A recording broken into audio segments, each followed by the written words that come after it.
Welcome back to Beards and Brews, everybody. This week's review is going to be Big Trouble in Little China. Starring that motherfucking Snake Plissken. Hell yeah, man. You guys are going to hate me. Why's that?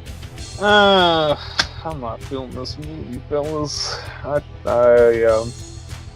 might have been remembering this movie with some rose-tinted glasses or something, because... No. Same thing. I got it in my notes. It's this movie is fun to watch. It's not fun to review. I fucking hated watching this movie. I was like, why do I hate this movie? I like this movie. Yeah, like taking notes on it, you're like, man, when I write that down, that sounds fucking stupid. Because it's fucking stupid, as opposed to me just sitting there going, look at these kung fu fuckers. Yeah. Starring, all those people that you like. Grandpa from The Three Ninjas and Bad Guy from Die Hard. Or one of the bad guys. He was a funny guy. He's the guy that stole the Hershey bar. Narrated by Walter Chang.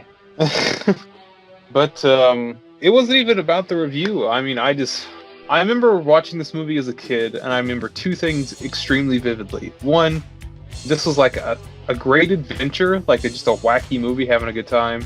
Two, that guy that explodes at the end was fucking nightmare fuel. No, Mr. Blowtup?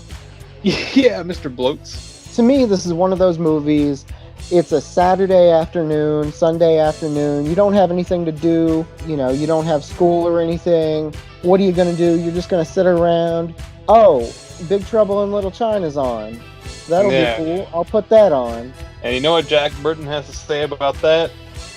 To hell with it. To hell with it.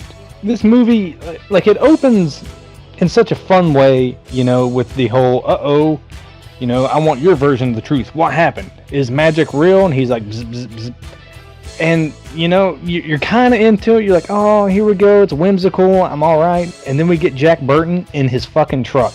And this amuses me because he was like the original fucking Joe Rogan. It's like Kurt Russell's doing his best John Wayne impression. Oh yeah, I got that in my notes. He's very John Wayne, and then anytime that he's in his truck on his CB, he's just spouting out Joe Rogan shit. He's just like, yeah, man, you'd be crazy if you thought we were alone in this world. Have you tried fucking PCP? DMT? What? His truck, by the way, is fucking Pork Chop Express. Yeah, it's got a nice little lady logo up front that just says haulin' ass. I remember those from the flea markets in the 90s. Hell yeah.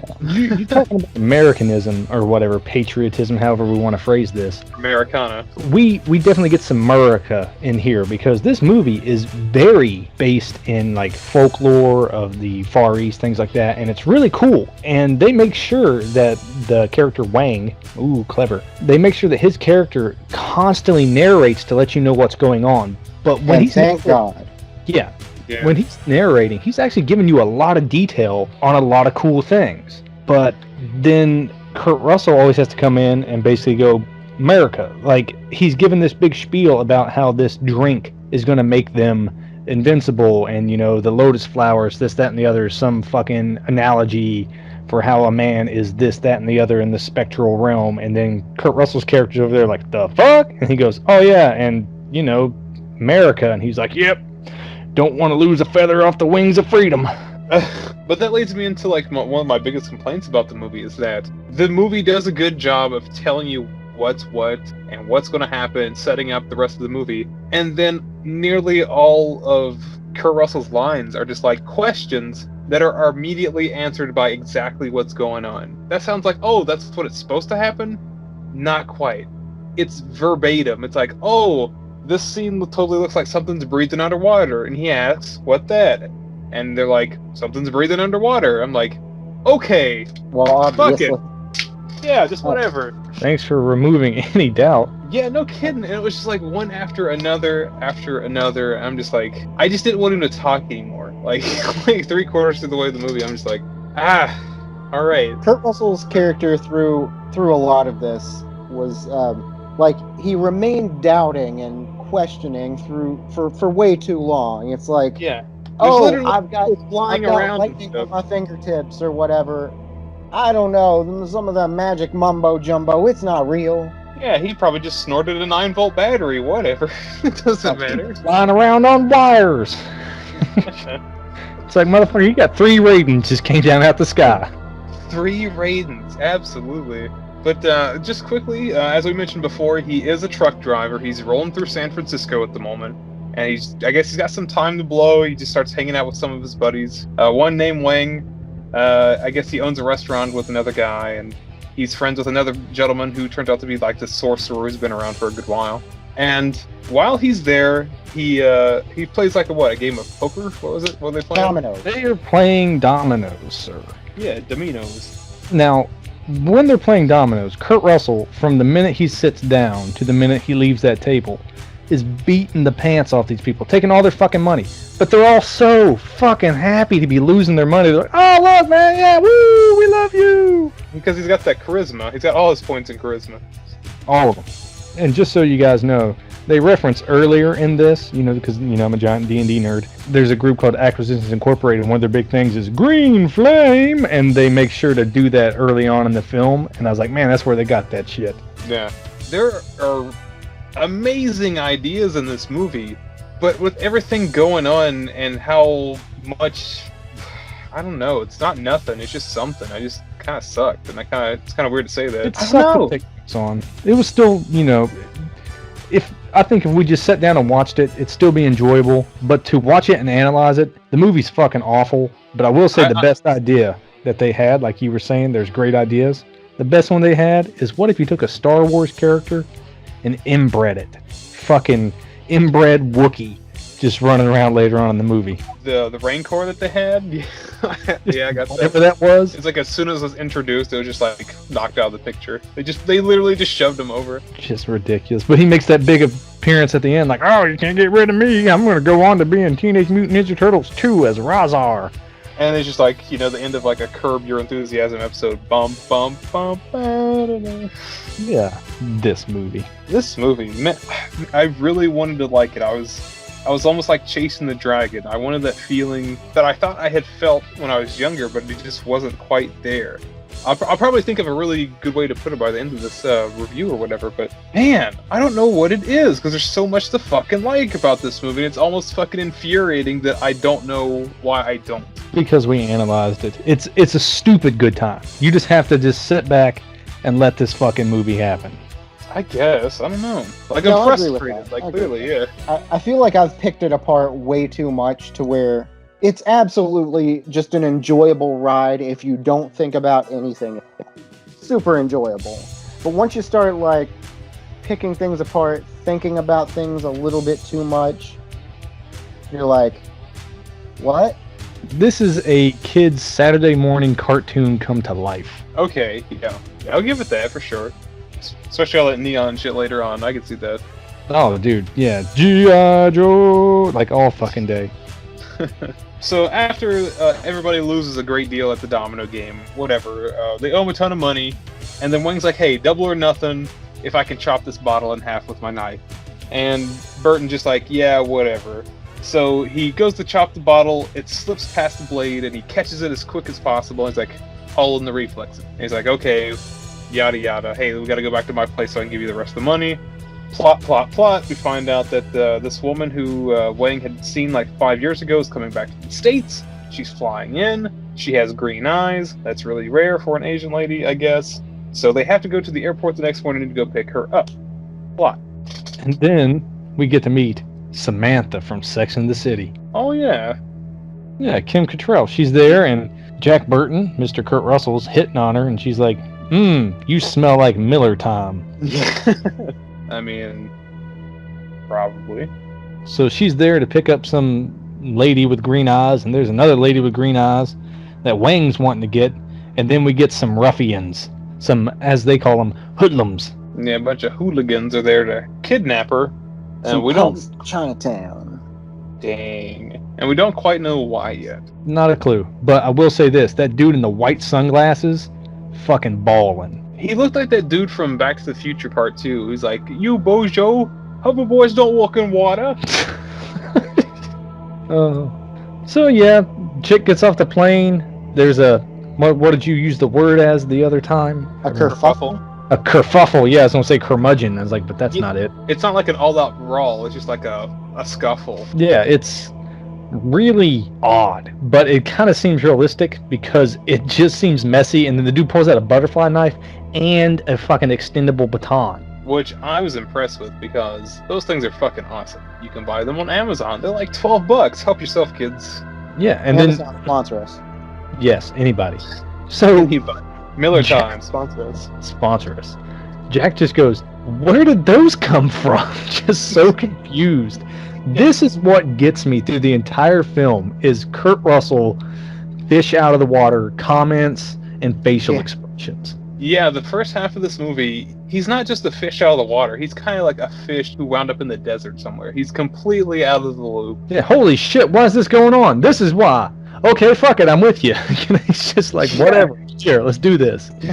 Did anyone else notice his boots, by the way? How high they were. They were fucking high Uggs before Uggs. After a while, I stopped counting how many times he pulled that knife out of his fucking boot. That's the only thing that I noticed. Yeah, I have boot knife in all caps.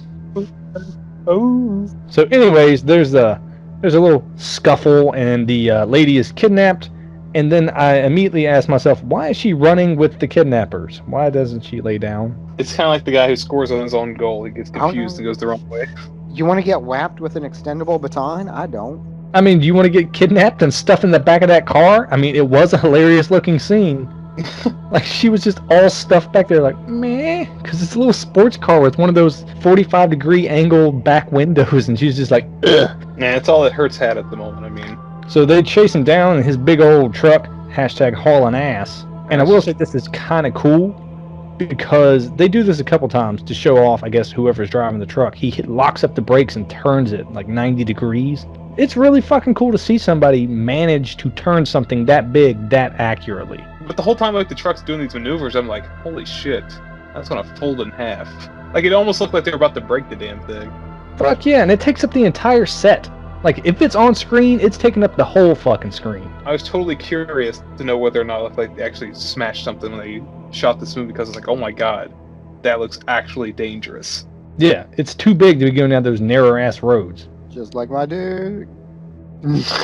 Hanging off the walls. Well, just like your dick, that poor old lady was having none of it. She shuts her doors and just walks away. Oh. Truth.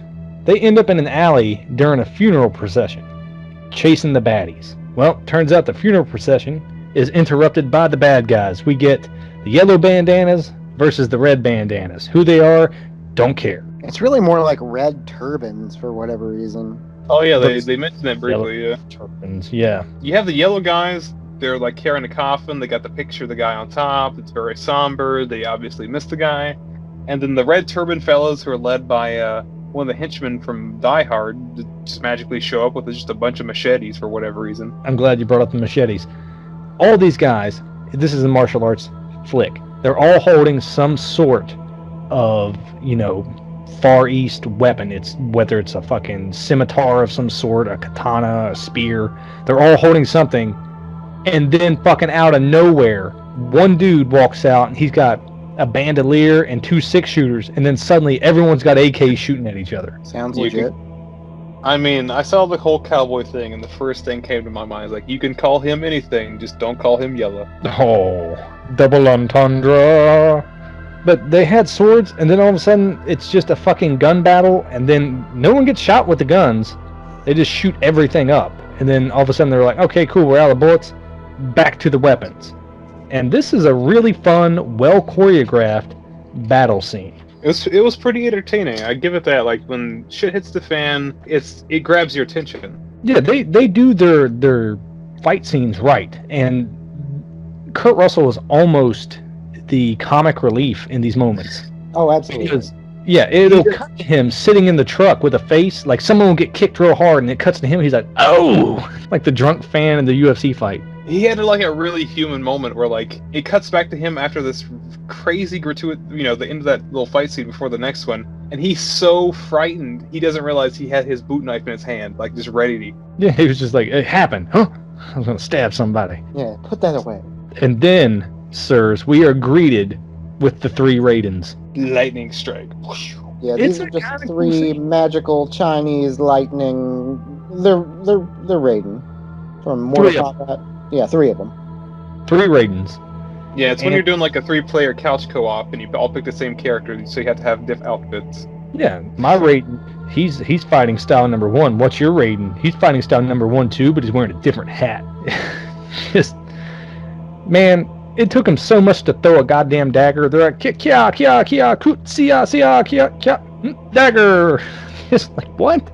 You know, it's like a slow build-up to a non-payoff.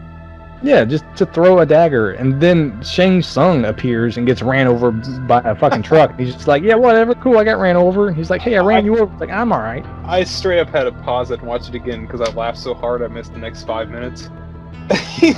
So Jack Burton's in his truck, and they're like, fuck it, book it, let's get out of here. So he floors it, the truck takes off, they barely miss one gang, barely miss the next gang, and then they have that, they find out the bad guy of the movie, and they run him over. Like, not just like, oh, I got you, it's a trick. No, he hits the truck like, boom! And he's dead.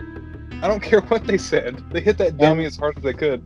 And that's how the movie ends. That was Big Trouble in Little China, 1986.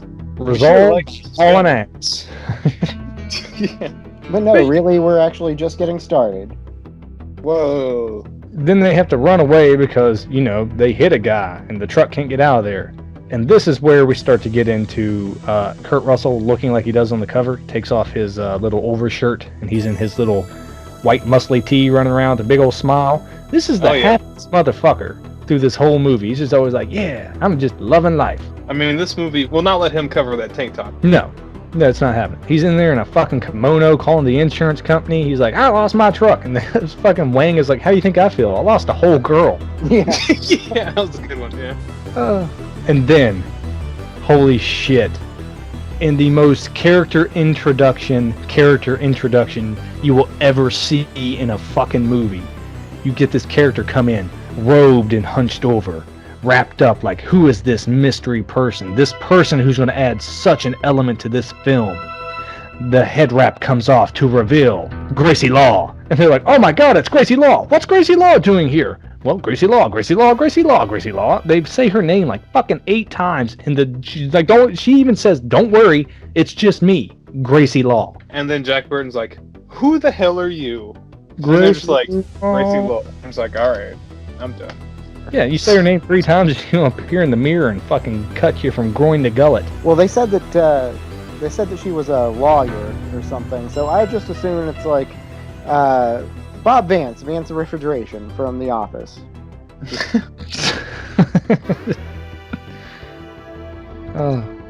This movie is like a serious kung fu movie.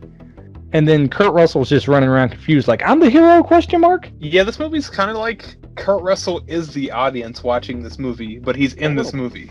No, he is totally the audience watching this movie. He says the shit you're thinking. Because he's like, what the fuck's going on? And they're like, this. And he's like, okay, well, I'm going with it.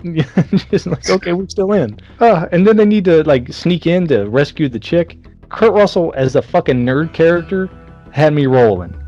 Oh, he's like that businessman or whatever? Yeah, he's like, oh, I'm here to get my happy ending. With his fucking oversized glasses. Well, before they do that, while they're still chilling at the house, I think they do, huh? Are they relaxing all cool, shooting some b-ball outside of the school with a couple of guys? That's not in my notes anywhere, I don't. Basketball? Well, they got one little fight, his mom got scared. Tony was moving with his aunt and his uncle in Bel Air. I mean, at least that's still in California, right? Anyway, while they're still chilling at the house, who's the old guy? What's his name? Grandpa, 3 Ninjas. Oh. Yeah, Grandpa. Egg Foo Young. He does a really good job of talking up Lopan. Damn it, I can't remember anybody's name in this movie. Shang Tsung. Batty. Wang? You got Wang and Grandpa having a conversation here, and they're really introducing Lopan really well. They're talking about his flesh and bones are atomized. He becomes a dream. They really pump up the mysteriousness of this guy. Yeah, they do an amazing job getting you to be like, oh man, wow, listen to this mythos that is hidden in this movie. And then and the whole time they're doing this, Kurt Russell's in a fucking kimono, 5 foot to the left, going, look, bitch, I want my fucking insurance premium back, while he's screaming about his fucking truck on the phone. I don't want to hear any act of God bullshit. Yeah, he's just going the fuck off. He's just over there just being like, hey, you cheating bitch, dumps drink into the chess machine. Yeah, I mean, the overacting for this movie is fucking great. It's only done in small pieces, but when it is, I love it. I don't know, maybe this movie's like turning around for me, because like the more I think about it in hindsight, the more I'm just like, this works better in hindsight than it did when I was watching. That's so what I don't know what it is. It's a good movie to watch. It's a good movie to talk about. It's just not good to analyze. But yeah, but shortly after, like we mentioned before, Kurt Russell dresses up as like some businessman or whatever to try to figure out where they had taken that green-eyed lady. So he goes to this like little brothel or whatever, and he's like, "Hey, I'm looking for one of those Asian gals you got. You know what I'm saying? But with green eyes, please." He's like, "Oh, Asian women, they don't have green eyes." Like, "Oh, I don't have to tell you that," or something like that. And then you can see in the far left side, John Travolta's. He's also there. Hey guys, just getting an HJ. No, he's giving them out. Oh. Yeah, he's $10,000, man. He's like, "Hey, Kurt Russell." But yeah, all of a sudden, the Raidens appear to snatch up this green-eyed lady, and Mr. it looks Steal like, Your Girl. Yeah, Mr. Steal Your Girl blows the roof off the place, literally, and it's a scene from like Secret of the Ooze meets Poltergeist, starring the Raidens. Yeah, it's all just like Mortal Kombat. What was that movie from like 1995? I want to say it's all just that. Oh, yeah, Mortal Kombat. All day. So this also has one of my favorite scenes.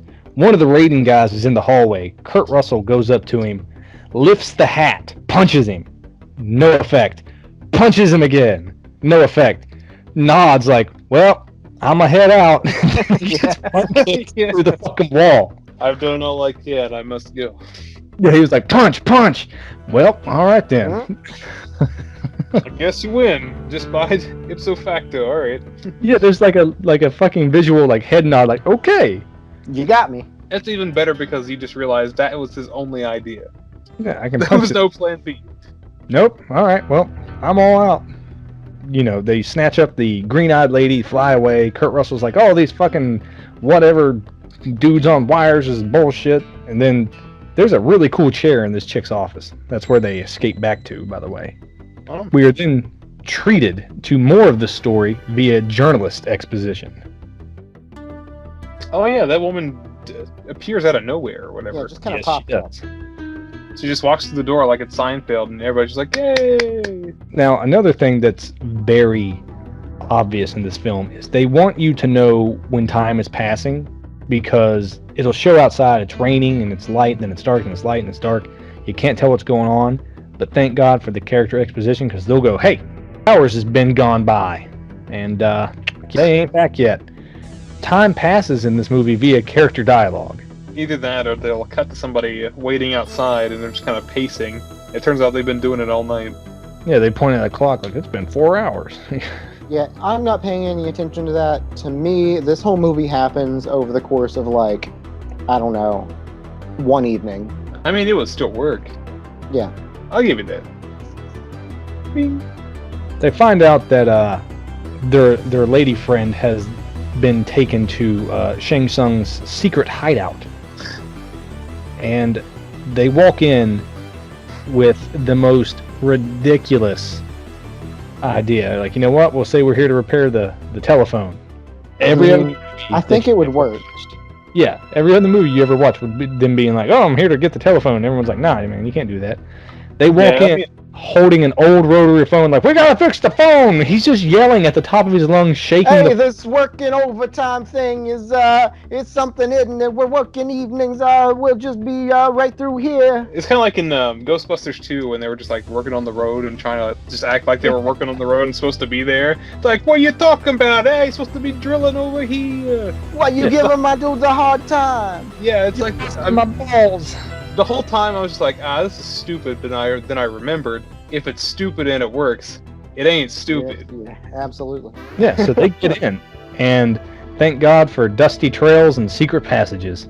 They follow footprints and drag marks to a secret spot in the wall that is an elevator. And we get some lessons on morality via lines, I guess they got out of fortune cookies. And can we go over the fact that every elevator begins with a little bit of dialogue? Where does it go? And it's either just up or down. Doesn't matter. Whatever. Just being a smartass. That's all this movie is. Where are we going? It looks like it's got one button. Poked. Yep. We go up or down. Feels like down. Just Alrighty. Everybody doing good? I'm good. A little warm in here, huh? Just me? Alright. There's definitely some hamming it up moments where it's just, alright. I see what you're doing. Have fun, guys. There's one at the end. Yeah. That one's actually really funny because they're trying to pretend to be like high maybe or something. And then you got the dude who hasn't ever had a line in the whole movie has the best moment. Kurt Russell's like, does anyone else feel hot in here? And then that random fucking dude on the left just reaches out and touches Walter Chang. And Walter Chang just looks at him like, the fuck? And that's the end of the scene. He looked at him like, we're just paying you $50 for today. Get off. Who said you could touch me? But it stays in the movie. It's great. So anyways, the elevator is a booby trap. It begins to flood. Booty trap. Where's short when you need him? So they swim out, and there's some really cool looking dead bodies trapped under the water. And I thought this scene was pretty neat. Yeah, just for whatever reason, just corpses and skeletons just chained up from the water ceiling. The water ceiling. I thought they were just people who had tried this same shtick before, and they just didn't get past the elevator or whatever. They were chained upside down, so. And let me tell you, the best part about this movie, the absolute best part, are the practical effects. I'm like, 100%. Damn, John Carpenter. By the way, this is a John Carpenter movie. It sure is. It's fucking beautiful. It is very, very clear this is a John Carpenter movie. As soon as you listen to it, this is core John Carpenter soundtrack area. I downloaded some music for the background for this cast, and oh my god, it's juicy. It's so juicy. Well, you know what else is juicy? That brew you got? I made a face and you can't see it. I hope so. We'll see. Sounds like Big Trouble. In Little Chandler. Oh! I'm not little. I'm regular sized. almost dropped my headset. But no, I was actually lazy this week, and I really just have a beer that was in my fridge. I didn't get anything special for this. It is not a Miller Time. That is not something I'd normally have in my fridge. What kind of designer beer you got in there? This is Salt and Sea from Flying Fish Brewing Company. It's a session sour brewed with strawberry and lime. Now, I'm a little jealous because last time we had one of those sour beers, I really enjoyed it. Let's see. Oh, yeah, that was a while ago. Man, this is fruity as all hell. It smells like strawberries. Tastes like strawberries. That is a strawberry beer. Hey, look at you. Oh, but no, he's having a good time over there. Finish is kind of spicy, honestly. A little bit tart. Not too tart. A little bit tart. That's interesting. Almost like cinnamon or graham crackers. I don't know that that's intentional, but that's what it is. Starts out fruity, ends up spicy. It's either a good beer or a nasty fart. Oh, so I went out and got a little something for myself on this one. A little something. Yeah, I got Not Your Father's root beer. That sounds spicy. It tastes just like root beer. Like, this is delicious, but I will say there's one negative. Sometimes you get so used to tasting root beer that when you get that big hit of like alcohol, you go, ooh, oh yeah, it's got beer in it. So it just a little reminder there. Yeah, I mean, it's just like a really good root beer that you would go out and get. Like, let's see, like a designer place. I don't know. Somewhere that would make a root beer on tap or some shit. Not just like I guess the one that I could probably liken it to the most was like an IBC. Not as good as an IBC, but it's like IBC if someone like hid vodka in it. Because when alcohol hits you, it hits you hard. You're like, damn, that's alcohol. I'm gonna hit this beer again hard. Get it? Well, Dang. I'm just saying that Wang must have got hit pretty hard whenever, Raiden took him out of that hole with the water, because he's all of a sudden in a Stephen Hawking chair. Well, I mean, it hit him so hard they're both paralyzed then. For reals. And then you got Kurt Russell chained to the wall getting beat up with foam balls that Raiden's throwing at him. Yeah, I was really confused about that. Like, what is... It looks like a red clown nose. I don't know. Kicking his ass with clown noses. I mean, it was supposed to be cool. Does it just, like, go into his belly? I didn't understand that at all. He's hitting him and, like, bouncing off. It was stupid. He's like, come over here and fight me like a man. He's like, man, clown nose, take that. Got him. He's If you clowning say around. so. I thought at first that he was, like, throwing some invisible punches. Like, that would have been way cooler. Yeah. Would have been way cooler than the little red clown nose. But after he pummels them for a moment, they get put back in their wicker asylum wheelchairs and rolled into another room. Shit, it starts cutting back and forth so hard at this point in the movie. Well, just to stay in the room, as soon as the door shuts and the guy leaves, I mean, Wang's just kind of sitting there. He's like, hey, what's in the room? I can't see. I'm blindfolded. And Burn's like, yeah, me too. But he's the only one that struggles to get away. Wang just kind of like accepts it, just starts asking asinine questions. Yeah, it's I mean, why? And Raidens are all now in suits somehow. And then we're introduced to Shang Tsung in his actual human form, and he's super fucking old and super fucking comical. He's pretty gross. Just laughing at everything, too. Just like the old Chinese bad guy. Yeah, just everything, and then he even threatens to have them skinned alive. And Jack Burton's like, you're a crazy old piece of shit. You know that? Yeah, he's just having none of it. Like, he's seen so much magical shit, and he's like, nah, this ain't real. And he even, like, does the classic bad guy plot thing. Is like, I want the green-eyed lady to make me young again via my demonic patron. I can become a lich. And he's just like, ew, gross. Kurt Russell's talking mad shit to him, just like, fuck you. Just, what? And then fucking old-ass Shang Tsung looks over and sees the monitor. And, Sex and the City's trying to come in. And he's like, you see this? This really pisses me off. He's just all mad. And he goes rolling out of the goddamn room. Yeah, he runs away. Are these your friends? Tell them they're not welcome. Yeah, he's just pissed and yelling at him. And fucking Jack Burton, Kurt Russell's over there, like, calling this dude Dave. He's like, Dave, come back. Like, what? No respect, I tell you. It's ridiculous. So, Sex and the City and them come in while Kurt Russell's over there tipping over his wheelchair, and they take him in an elevator, and Mr. Bloaty Raiden is like, come on, get in. We get stuff from China here. And they're like, what kind of stuff? Sleeping gas. And everyone gets knocked out except for that dude. He's like, whatever. Well, when you hit the sauce hard enough, it doesn't affect you anymore. Yeah, just like in The Princess Bride. He's like, I put poison in both cups, man. I shoot myself every day to build up an immunity. Yeah, I was kind of wondering how that guy just kind of narrowly avoided the gas that knocked the two girls out. Immunity, I guess, movie. Yeah. It's like farting in an elevator, just to giggle. Yeah, he passed his constitution check. He's fine with it. So then he goes upstairs and wants to beat up Kurt Russell or whatever, and they've all got it set up to make their escape, and Kurt Russell jumps on him with a knife. This is where we get like some fun, goofy scenes. Dude starts to blow up like a balloon. Oh, only now is when we get some fun, goofy scenes? Okay. No, I said we get a couple like back to back. The him swelling up so much so that it like pops Kurt Russell off of him into the wheelchair, that then sends the wheelchair careening down this long hallway super fast. He hits two guys who do like fucking 360 flips into the walls because he hit him so hard because he's going so fast. Then the wheelchair smacks into like a well, breaks the well, almost falls in. Kurt Russell has to grab the wheels because, science. Grabs it and is like, squeak it, squeak it, squeak it, and rolls himself back up just enough to jump out of the wheelchair before the wheelchair falls down the well into oblivion. How does that even work? It's a miracle he got out of that wheelchair and walked away.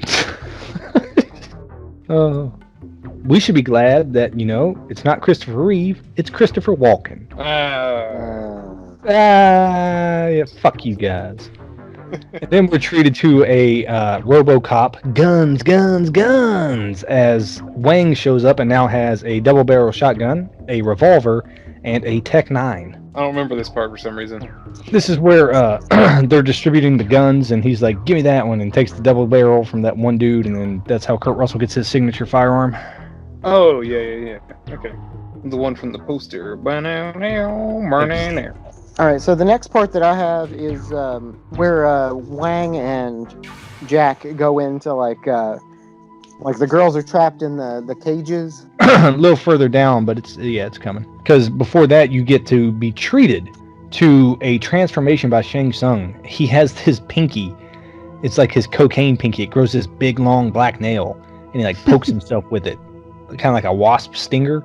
And then he gets this really fucking cool practical effects transformation scene to where like his skin becomes translucent. You can see the veins underneath. A light glows within him. It emits from his eyes and his mouth, and then suddenly his old body has projected out the younger Shang Tsung character, who is still equally gross. Yeah. And then we cut to Kurt Russell and the gang trying to sneak back, and you get Wang who's looking around the corner, and it even shows you completely clear. He goes, "Let's go, it's clear." And then the camera cuts to show them, turns back, boom, it's not clear. Wrong. It's not clear. They do that a couple times in the movie, and it worked every time. I got to give it to it. It's a lot of fun. So Kurt Russell gets his first kill, and this is funny because he's got his little Tech 9, and there's a bad guy, and he's like, pow! Dude dies, and Kurt Russell, his character anyways, is like, oh my god, like it's on his face, like holy shit. And then the other guy turns around and goes, "Is that the first time you ever plugged a man?" And he's like, of course not.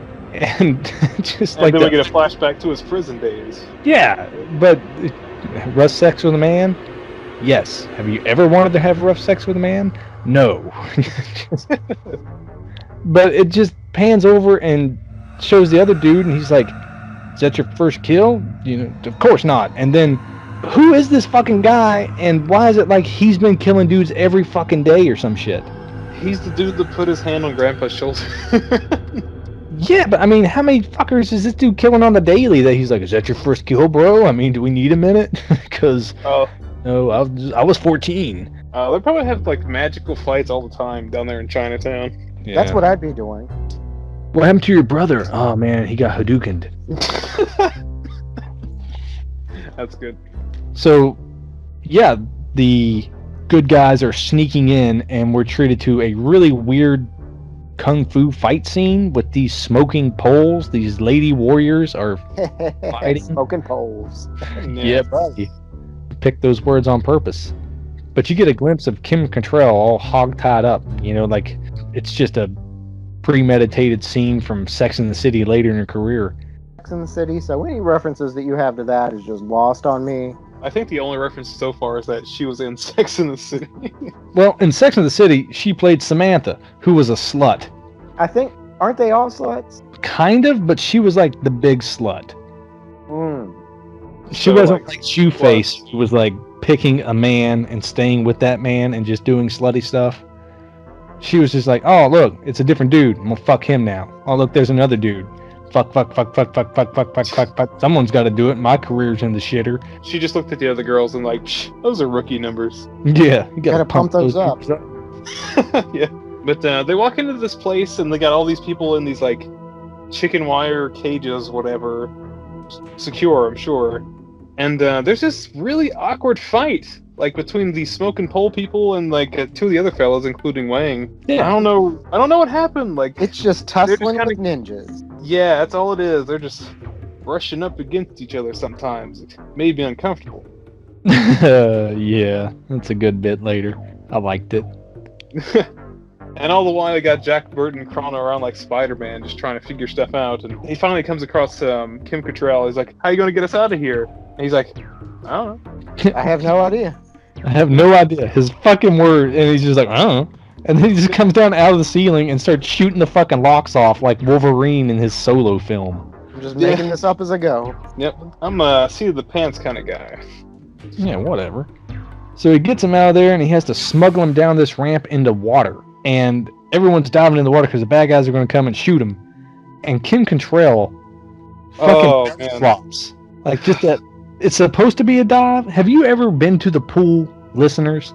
Ever been to the pool? Watch, like, people diving, and then there's that one dude who's like, I can dive. Wow! That's what she does. Down in the comments, if this experience has ever happened to you, tell us about it, There you listeners. go. But I feel like she didn't realize what she did until at the last moment, and she was already fully committed. So whatever. Yeah. And John Fuck it, Carpenter's we're like, leave keeping that it. shit in. One Yeah. take. Yeah. Next scene. And then what's her name? The reporter is going all Willie from Indiana Jones and just being fucking annoying because I don't know, water's frightening or whatever. Yeah. Yeah, I Gotta don't know build why. tension. I'm just saying, they start swimming into a tunnel like they know where the fuck they're going. The Oh, I last know, place right? I want to be underwater is in a goddamn tunnel.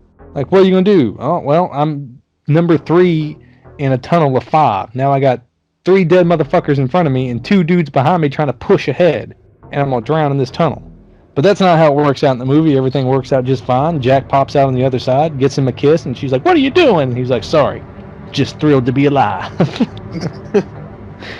Yeah, they make it to this like sewer or whatever, this little cistern, and Jack just climbs out. There's just a way out. There you go. Easy as pie. Why not? Why not? Fuck it. Jack's the hero without a clue. Fuck it. 1, 2, 3, follow me. Uh-oh. We may be trapped. That's the best part of this movie. Because they almost make it out. Behind that green door they get to is just like the front facade of the area. The one they snuck through before. And it's like, okay, just past this, just some office areas, the security checkpoint, and we're out of here. From here, it gets pretty normal. Yeah, it gets pretty normal. Follow the leader. Opens door. Boom. There's a whole bunch of ninjas. A whole bunch of ninjas. And so he tells all of them to run away since they only saw him. Him and Wang stand there ready to take on the entire horde as they bust down the door. Whenever they enter, Jack unleashes hell, skins that smoke wagon, and goes to work. And by that, he means tries to pull out his boot knife and accidentally chucks across the room and has to dive after it. Yeah. While the Wang commences to fucking kung fu fighting the shit out of everybody. Dude, he had, Everybody like, was kung fu fighting. but his kung fu levels rise dramatically. Like, he's fly kicking dudes across the room, karate chopping people basically in half. And this is the part where he like punches the dude's arm in half, like breaks it right on the spine. He pretty much becomes Liu Kang. Yeah, exactly. Not to mention, there's a lot of Buddha statue property damage in this scene. That's okay. There's always enough Buddha to go around. Whole lot of Buddha going on. And after this extreme kerfuffle, Jack finally jumps back into the fight. Hey-ya! He's got the knife. Oh, everybody's ass has already been kicked, I see. He did nothing. Good for him. So he begins to escort them out, and there's like this statue with these eyes, and the eyes go away, and these other eyes come into it. And I was like, why didn't they use real eyes, man? Because they just put like these fake-ass eyes up in it looking around. And I don't know, it was just kind of funny. Realize. I see what you did there, but I just don't like it. Yeah, that's hard to really say over audio. You know, you need to print it out. We'll Relax. close caption, don't worry about it. So as everyone's making their big getaway, Kim Cattrall stops to smell the roses and is like, huh? This statue door open. What's going on? And a fucking beef It's squash nosy. arm reaches out and snatches her up. Yeah, it's just like a hairy-ass orangutan arm. Just like, boink, I'll take you. You ain't never had a friend like me. Just pulls it right on in. It's like Yeah, we fucking find- Harry and Henderson's or something. Let's go. He's probably terrible. But we find out like they just have their like little hairy rancor just like running around kidnapping shit for whatever. Fucking crazy inbred Wookiee thing. Like Chewbacca's third cousin twice removed. It was like just like everything else in this movie. It was just gross. And there's a scene where they clearly see her like over his shoulder running down like a tunnel, and I'm thinking, oh, she's just gonna pass out from fright. No, it's just awkward, and she just continues to scream. And I don't know. I think this thing looks pretty mean, pretty cool. I like him. We could be buddies. we can do buddies. Wait a minute. No, we can be buddies. I want to be friends with this fella. Hanging out with an inbred Wookiee? What the fuck's your problem? Yeah, we're just not good enough. Whatever. So, Everyone escapes in this somehow bulletproof bus because fucking mall security runs out and lights that shit up. I was straight up saying to myself, fucking Bonnie and Clyde didn't survive that shit. The entire bus turned into Swiss cheese. Yeah, they're like, fucking at least 12 dudes unloading on this bus. No one gets hurt. Not a fucking person. Walked out on top of 32 men. Not a scratch. Not a fucking scratch. Whoever got Samantha, they're going to come back. And when they do, I'm going to carve your name right into them. Oh. Predator. Oh. Then we're greeted with Lo Mein, or whatever his name is, and he's getting fresh with Samantha. He's like reaching over, like trying to get her titties. He's like, "Oh, look at here, you got green eyes too." Just being gross. That's all it's gonna be. He's just gross.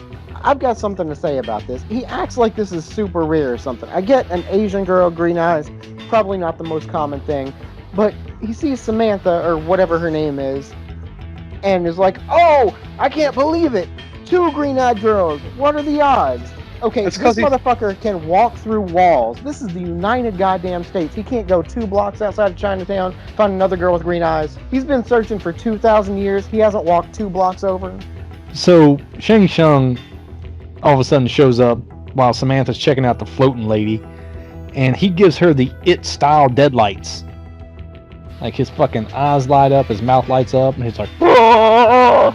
And she just goes blank. I don't remember this part very well. Yep, it happened.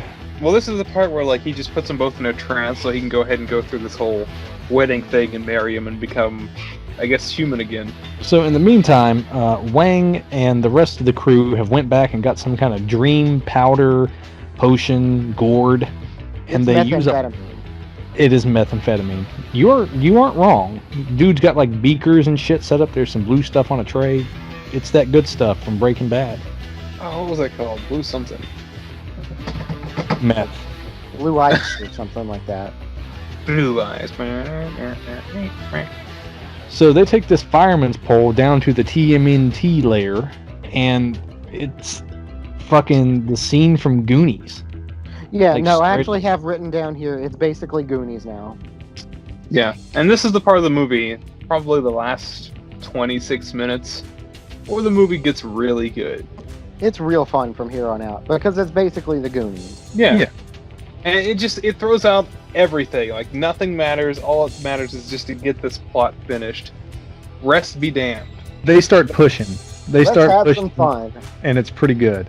We don't have a whole lot of time left, so we're gonna get weird with it. Yeah, there's like a monster that attacks him in the tunnels. He's like, "Boom! You'll never attack us again." And Jack's just like, "What the hell was that?" You just threw a firecracker. Oh, yeah.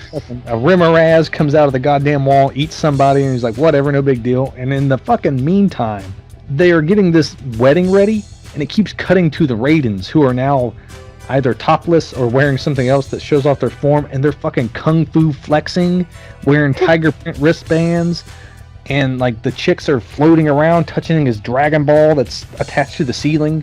Yeah, and for like a ceremony that's so sacred and requires 0 interruption, they did a poor ass job sealing any way to get into this place. It was so fucking easy just to walk right back in.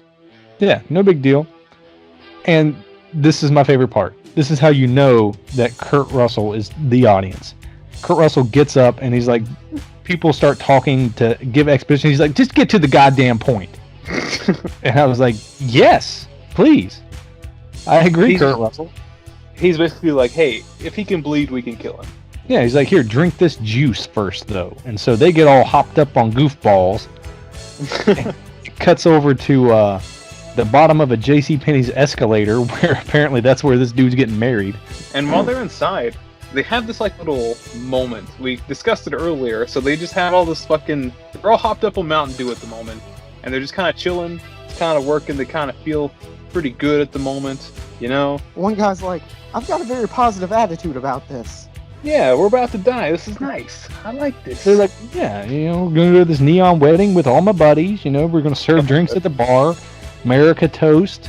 I bet they have an open bar, too. They do, because that's how you get the dream juice.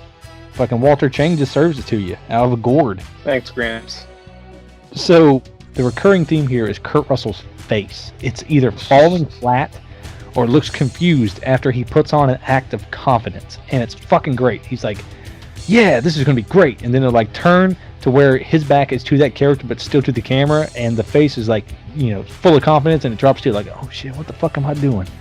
It's just that constantly, and I fucking enjoy it. Along with that point too is that every little bit of action has a terrible reaction in the next bit of the movie for him.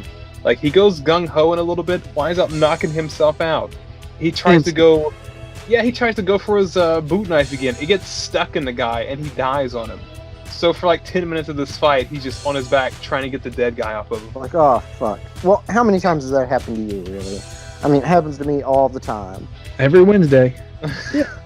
But we get into some like really cool kung fu fighting. The fighting in these scenes is it's worth watching. It looks really neat, and the special effects, the sets are super fucking neat. Like the big neon statue, just the use of the escalator. Yeah, like, I don't know. It's just really cool to watch. Yeah, this is like the big fight, and they go all out. Everybody's fucking flying across the air and everything. It's fun. And I feel like this is the idea that John Carpenter had. This, the end of the movie, and the rest was just built around it. Everything else is just frivolous. Fuck it. Don't worry about it. We just have to get to this. Yeah. Did you guys see we've got this idea. How do we get there? Hauling ass. Did you guys notice the spear dildo launched out at Shang Tsung? He like loaded in the thing. It was like, man, it was like a unicorn dick or something. Unicorn. Yeah. Did you like how the two main sorcerers of this movie, we have Lo Mein Noodles and Egg Foo Yan or whatever the fuck his name was. They had damn, I'm hungry. A round of Tekken to see who's the best. Like they conjure up these two fucking spirit warriors and control them to battle in like a separate screen during all this. They're like, bro, Tekken 3? He's like, Tekken 3, let's go. Just fucking have a showdown. Yeah, they try to compare each other's shorts, and it quickly turns into like little like video game or whatever. And he even does like little thumb thing, like he has a controller or whatever. Yeah, he's just like no. He's just going all crazy with it. Got the pinkies locked and using the thumbs like he's working the hell out of the back triggers on a fucking controller. Nice. Then you got Wang running around in his Top Gun flight suit. I mean, he's pulling some moves. He's getting some fucking mileage, like air mileage out of that fucking thing. All the hopping, man, it's so much fucking hopping. They're like hopping around, they're like clanging swords in the air. It's all cool. He's doing like backflips around arches and whatnot. He is the hero of this movie. Yeah, like clearly. This guy is going out of his way to fight these dudes, and Jack's just laying on his back on the floor with his boot knife stuck in somebody. Yeah, but don't forget about Egg Sun or whatever, just throwing firecrackers at everything, because that's visually appealing right there. Just, all right, you guys fight. I'm gonna make something bang. We need explosions. How are we gonna do it? I'll throw something. All right. There's a nice little scene here where Kurt Russell goes over to save the Gracie Jones character, and she's done up in her, wedding makeup or whatever. He is just straight staring at her titties. Well, he's got that little magic juice, which may or may not be methamphetamine. He's like, I can see things that other people can't. So he's probably has that like see-through Superman vision. Yeah. And so they make out, and he's got this fucking lipstick smeared all over his face. It's pretty good. First I thought it was like, oh, maybe it was from the fight. And he just got punched in the face, and I realized, that's not blood. He wasn't in that fight, and nobody touched him. Yeah, he was not pop. blood. That's Revlon. He gets to be the hero. He gets to make out with the character. He's like, And then he comes out here to fucking monologue to the bad guy. He's like, you know what Jack Burton would say about all this? Oh. There it is. You know what Jack Burton would say at a time like this? And everyone's like, who? He's like, me! He has that moment of like levity. Anybody ever tell you look like Beyonce? No, they usually tell me I look like Shalissa. Who the fuck is Shalissa? Me! Me. Now we get some foreshadowing comeback as Wang takes on the final Raiden. Oh no, he's not even the final Raiden. Takes on one of the other Raidens, and he throws the knife at Shang Tsung and misses. I don't want to sound racist or anything, but all these Raidens look the same to me.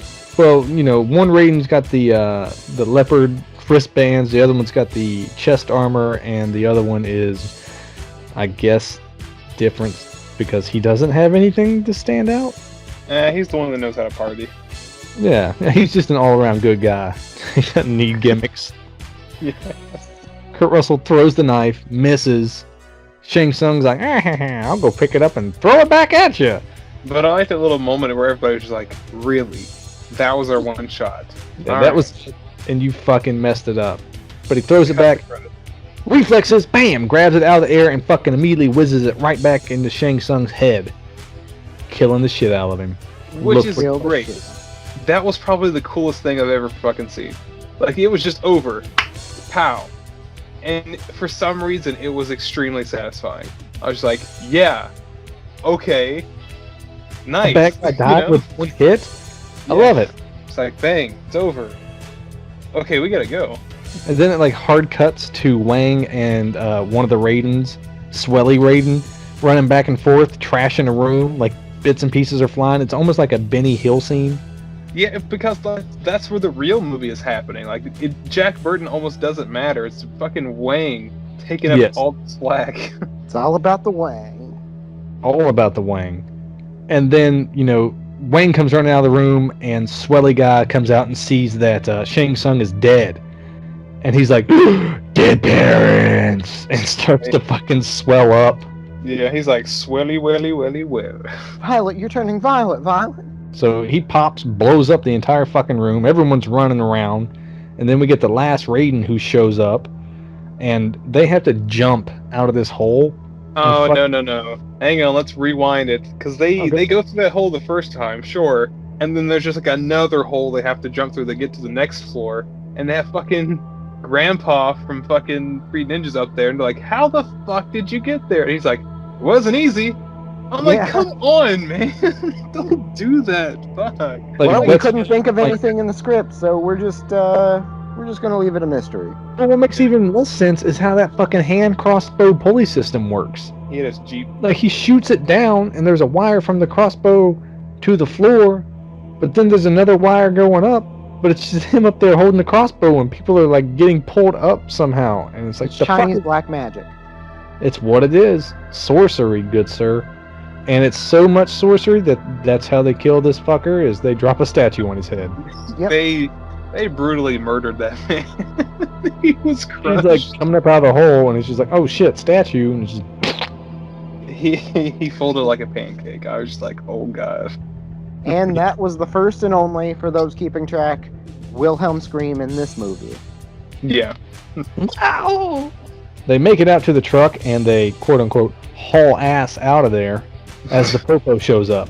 And of course the police are almost kind of clueless. This truck just burst out into the street, and they just kind of like still go towards the building. Oh shit, how do we get out of here? Throw a firecracker at them. It reminds me of the scene from the fucking Dark Knight whenever the Joker's bus pulls out into all the other buses from the middle of the bank. Like, the dude driving that bus that he just pulled in front of wouldn't be like, the fuck is going on? Well, at this point, we're splitting hairs. There's fucking sorcery going on. Sorcery! We got a movie. Yeah. They go home and they celebrate. It's time to party. Did you guys catch that fucking Grandpa was over there in the corner hitting the bong? Oh, yeah. Yeah. He was having a good time. It is time to party. Yeah. Jack gets paid triple, and he's all cocky and he's like, I did earn it.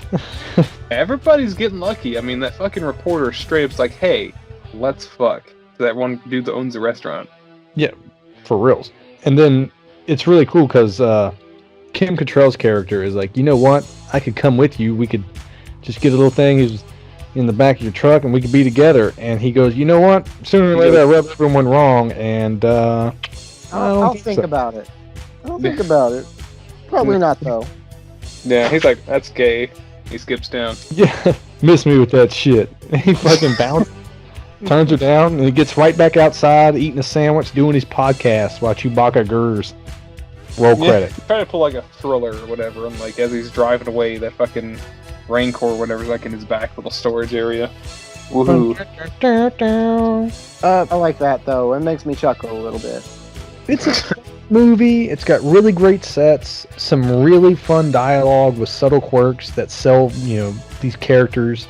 It's really enjoyable to watch, not really enjoyable to critique. I enjoy talking about it. I had fun doing it, but writing my notes, I was like, man, this movie's fucking shit.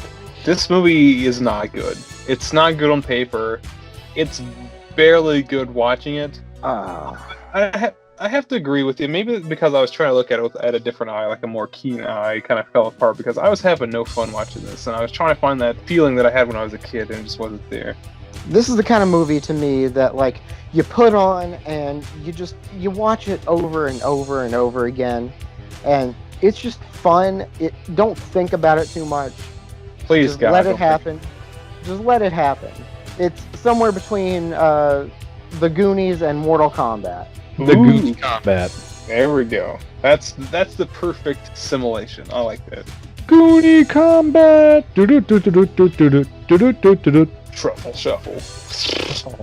So that was Big Trouble in Little China. And if you guys have seen it, if you guys have anything on your mind, please leave it in the comments below.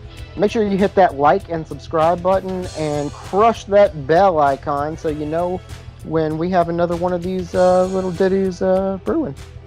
Make sure you get out there and find us on all of our different social media outlets. We got a very, very busy admin out there doing a lot of good stuff for this thing. So follow us at the Twitters, the Instagram, and our Facebook.